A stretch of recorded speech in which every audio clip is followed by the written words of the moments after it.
6க்கு பின்னே 7 வரும் என்று யாரிடம் கேட்டாலும் சொல்வார்கள் கண்ணா.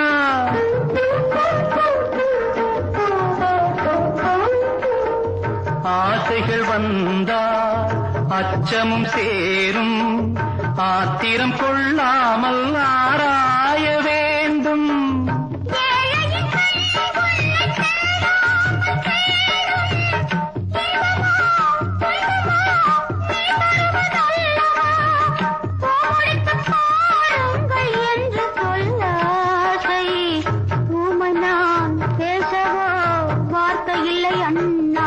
பாதை எங்கே,